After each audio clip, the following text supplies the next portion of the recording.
The United Kingdom's Ministry of Defense latest intelligence update on Ukraine, August 26, 2023. The Ukrainian counter-offensive has put pressure on Russian forces in Bakhmut and southern Ukraine. Despite this, Russia's western military district has continued limited attacks in the northeast, near Kupyansk and Lyman, achieving minor local gains. As Ukraine makes gradual advances in the south, Russian doctrine suggests it will try to regain momentum by shifting back to a broader offensive. The area around Kupyansk-Lyman is one potential target.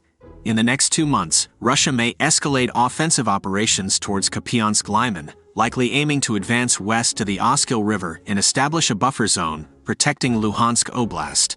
Ukrainian Armed Forces Situation Update, August 26, 2023, Day 549 of Russia's full-scale invasion. On August 26, Russia conducted 3 missile strikes, 34 airstrikes, 34 MLRS attacks against Ukrainian positions and settlements. These terrorist attacks unfortunately killed and wounded civilians, damaging homes, schools, and infrastructure. The risk of more missile and airstrikes remains high across Ukraine. There were 38 engagements between Ukrainian and Russian forces. Key developments: North Volyn-Polisia. No major changes. Northeast, Siversky and Sloboshansky. Russia shelled over 25 settlements with mortars and artillery. Kupyansk axis. Russia shelled Zaporizhzhia, Sinkivka, Ivanivka, and other settlements. Lyman axis. Russia's offensive near Novojehorivka failed. 15+ settlements shelled. Bakhmut axis. Russia unsuccessfully tried to advance near Orikhivo-Vasilivka and Klishchivka. 20+ settlements shelled. Avdiivka axis. Russia's offensive near Stepny failed. Shelling of several settlements. Marinka axis. Ukraine continues holding back Russia near Marinka. Shelling of settlements. Shakhtarsk axis. Russia conducted airstrikes near Vuhledar and Staromayorsky. 15+ settlements shelled. Zaporizhzhia axis. Airstrikes near Mala Tokmachka and Orikhiv. 20+ settlements shelled. Kherson axis. Russia shelled settlements across Kherson Oblast. Ukraine continues its counteroffensive near Melitopol, consolidating gains and targeting Russian artillery. The Ukrainian Air Force conducted 2 airstrikes on Russian command centers and 12 on troop concentrations, while missile artillery forces struck Russian air defenses, troops, and artillery. The Institute for the Study of War Russian Offensive Campaign Assessment. Ukrainian forces have made further tactically significant gains in western Zaporizhzhia Oblast. Ukrainian, US, and Russian sources indicate Ukraine is advancing through what may be the most fortified Russian defensive line in this area.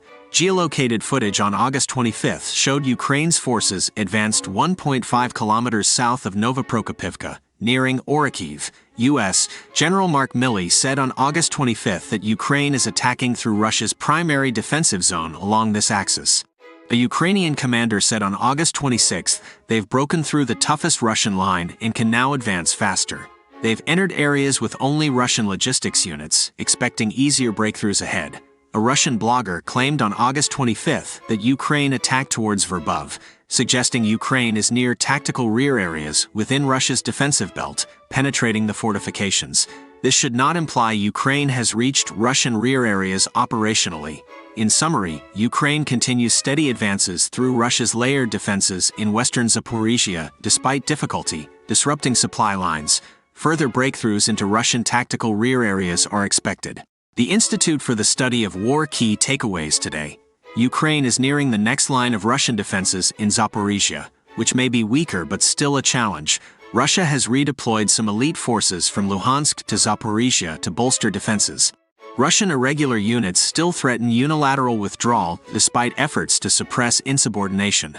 Russia is prosecuting junior officers who complained about leadership suppressing criticism. Wagner-affiliated channels focus on frontline action, not group's future. Russia conducted offensives along Kupyansk-Kreminna line, near Bakhmut, Avdiivka, and western Donetsk, without gains. Russia continues forced deportations of Ukrainian children from occupied areas to Crimea.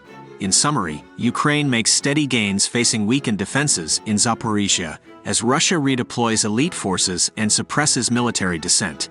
Fighting continues heavily along front lines, while forced deportations from occupied areas persist.